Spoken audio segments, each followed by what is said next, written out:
I begin in the name of God, the most gracious, the most merciful. पूर्व काल में किसी गांव में एक बड़ा भला मानस रहता था। उसकी पत्नी अति सुंदरी थी और भला मानस उससे बहुत प्रेम करता था। अगर कभी घड़ी भर के लिए भी वह उसकी आंखों से ओझल होती थी तो वह बेचैन हो जाता था। एक बार वह आदमी किसी आवश्यक कार्य से एक अन्य नगर को गया। वहां के बाजार में भांति भांति के और चित्र विचित्र पक्षी बिक रहे थे। वहां एक बोलता हुआ तोता भी था।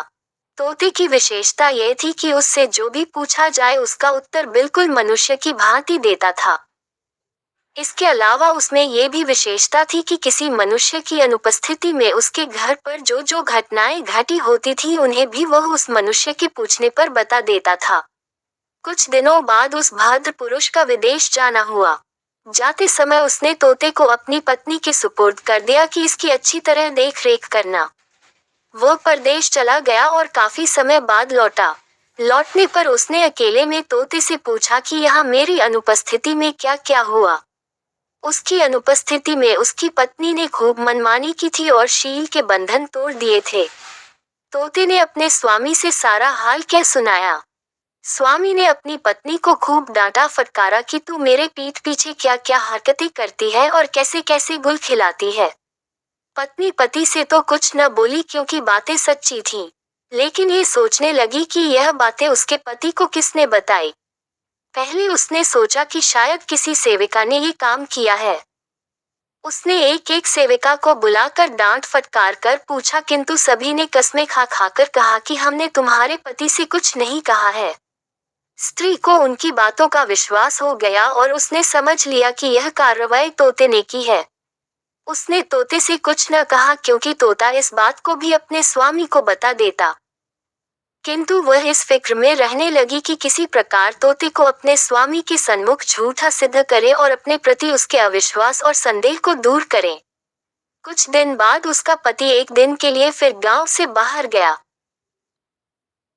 स्त्री ने अपनी सेविकाओं को आज्ञा दी कि रात में एक सेविका सारी रात तोते के पिंजरे के नीचे चक्की पीसे, दूसरी उस पर इस तरह पानी डालती रहे जैसे वर्षा हो रही है और तीसरी सेविका पिंजरे के पीछे की ओर दिया जलाकर खुद दर्पण लेकर तोते के सामने खड़ी हो जाए और दर्पण पर पड़ने वाले प्रकाश को तोते की आंखों के सामने रह रहकर डालती रहे। सेविकाएं रात भर ऐसा करती रही और भोर होने के पहले ही उन्होंने पिंजरा ढक दिया। दूसरे दिन वह भद्र पुरुष लौटा तो उसने एकांत में तोते से पूछा कि कल रात को क्या क्या हुआ था। तोते ने कहा, हे स्वामी, रात को मुझे बड़ा कष्ट रहा। रात भर बादल गरजते रहे, बिजली चमकती रही और वर्षा होती रही। चूंकि विगत रात को बादल और वर्षा का नाम भी नहीं था इसलिए आदमी ने सोचा कि यह तोता बगैर सिर पैर की बातें करता है और मेरी पत्नी के बारे में भी इसने जो कुछ कहा वह भी बिल्कुल बकवास थी। उसे तोते पर अत्यंत क्रोध आया और उसने तोते को पिंजरे से निकाला और धरती पर पटक कर मार डाला। वह अपनी पत्नी पर फिर विश्वास करने लगा लेकिन यह विश्वास अधिक दिनों तक नहीं रहा। कुछ महीनों के अंदर ही उसके पड़ोसियों ने उसकी पत्नी के दुष्कृत्यों के बारे में ऐसी ऐसी बातें कही जो उस तोते की बातों जैसी थी। इससे उस भद्र पुरुष को बहुत पछतावा हुआ कि बेकार में ही ऐसे विश्वासपात्र तोते को जल्दी में मार डाला। मछुआरे ने इतनी कहानी कहकर गागर में बंद दैत्य से कहा कि बादशाह गरीक ने तोते की कथा कहने के बाद अपने मंत्री कहा, तुम दुश्मनी के कारण चाहते हो कि मैं दूबा हकीम को जिसने मेरा इतना उपकार किया है और तुम्हारे साथ भी कोई बुराई नहीं की है निरपराधी मरवा डालूं। मैं तोते के स्वामी जैसा मूर्ख नहीं हूँ जो बगैर सोचे समझे ऐसी बात जल्दबाजी में करूं। मंत्री ने निवेदन किया, महाराज, तोता अगर निर्दोष मारा भी गया तो कौन सी बड़ी बात हो गई। न स्त्री का दुष्कृत्य कोई बड़ी बात है, किंतु जो बात मैं आपसे कह रहा हूँ वह बड़ी बात है और इस पर ध्यान देना जरूरी है। फिर आपके बहुमूल्य जीवन के लिए एक निरपराध व्यक्ति मारा भी जाए तो इसमें खेद की क्या बात है। उसका इतना अपराध है ही कि सभी लोग उसे शत्रु का भेदिया कहते हैं। मुझे उससे न ईर्ष्या है न शत्रुता। मैं जो कुछ कहता हूँ आप ही के भले के लिए कहता हूँ। मुझे इससे कुछ लेना देना नहीं कि वह अच्छा है या बुरा, मैं तो केवल आपकी दीर्घायु चाहता।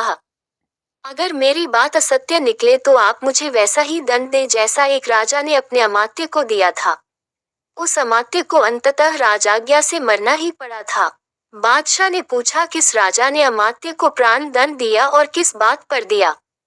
मंत्री ने ये कहानी कही। Subscribe and share and like and comment. But now as you like.